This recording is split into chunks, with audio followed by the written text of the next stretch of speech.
बिस्मिल्लाहिर्रहमानिर्रहीम। हमारे पास दुआ ज़हरा बच्ची के वालिद मेहदी काज़मी साहब मौजूद हैं। 2 तलवार वाले कैंप पे हैं। क्या खबर चल रही थी मेहदी भाई, कल वो जो आप लोग वहाँ पर जेल में डाल दिया इन लोगों को, क्या हुआ, क्या सक्सेस, क्या? अल्लाह का शुक्र है कि जो कल्प्रिट्स थे कल उनको उनकी बेल जो है वो खारिज हुई है। अभी उन्हें सेंट्रल जेल में डाला गया है। अभी मैं सबसे दुआओं की अपील भी करूँगा कि चूँकि ट्रायल स्टार्ट होगा तो उसके अंदर मैं यही उम्मीद रखूँगा कि जिस तरह कल इंसाफ मिला था उसी तरह आगे भी इंसाफ मिले। इससे बढ़कर मैं ये कहना चाहूँगा, मेरा अलमिया तो बहुत छोटा सा है।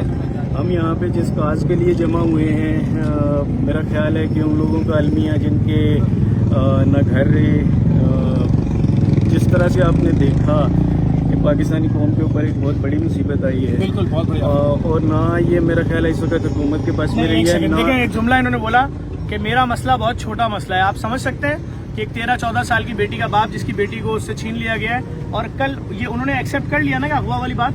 जी बिल्कुल। क्या क्या एक्सेप्ट किया बता दें लोगों को भी जरा। देखिए, निकाह वाली बात भी एक आई है। जी बिल्कुल, फिल वक्त तो वो ट्रायल कोर्ट के अंदर वो प्रूव होगा।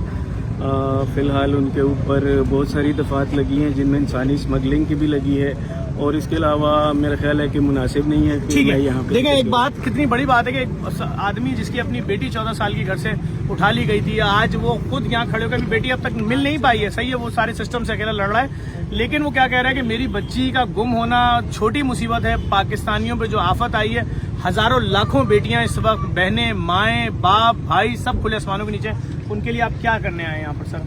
देखिए, मैं अपनी हैसियत के मुताबिक एक छोटी सी अमाउंट बड़ी रकम है इंशाल्लाह दोबारा भी करता रहूँगा। सेकेंडली, मेरी बेटी भी आज आपके पास आएगी, छोटी सकीना जो है वो भी आपको आगे जो है वो कुछ चीज़ें देगी।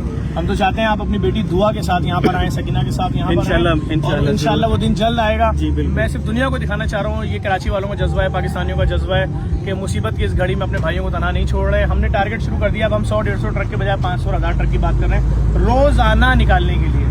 अल्लाह ताला आपकी तौफीकात में मज़ीद इजाफा फरमाए, क्योंकि मैं ये समझता हूँ कि ये अब जितना बड़ा मसला बन गया, ये हुकूमत का के बस में नहीं रहा, एक इदारे के बस में नहीं है। इसमें तमाम पाकिस्तानियों को बाहर निकलना चाहिए। ऐसा ही है, और अपनी इस्तात से बढ़कर। सर, मेरे पास हैदराबाद की रिपोर्ट आ रही है, कुछ लोग बता रहे हैं कुछ इलाके वहाँ पर खाली कराए जा रहे हैं। वो जो सैलाबी रैली की बात हो रही है, मुझे कंफर्म नहीं है अभी, तो मैं कोई ऐसी बात नहीं करूँ, उससे पैनिक क्रिएट हो कुछ, लेकिन अभी मतलब इसका मतलब सैलाब हमारे सर पे मजीद मंडला रहा है अभी, और जो लोग डूबे हुए हैं वो कम डूबे हुए हैं। पाकिस्तान का 1/4 हिस्सा तो डूबा हुआ है। अगर 4-5 करोड़ लोग इफेक्ट हो चुके हैं इससे, तो फिर क्या रह गया? देखने वाले तमाम लोगों से गुजारिश करूंगा, इनके लिए दुआ करें, अल्लाह ताला इनकी बेटी को इनसे मिलाए। जिन जिन लोगों ने इन पर जुल्म किया है, उन सब पे परवरदिगार आलम इनको इंसाफ दिलवाए, उनको सजा दिलवाए। और जो मुसीबत ज़्यादा पाकिस्तानी है, देख लें यार, ये अपनी बेटी का दर्द छोड़ के उन बेटियों, उन बहनों के लिए सोच रहे हैं, उन माओं के लिए सोच रहे हैं, उन बाप भाइयों के जो खुले आसमानों के नीचे। आप कब आगे बढ़ेंगे?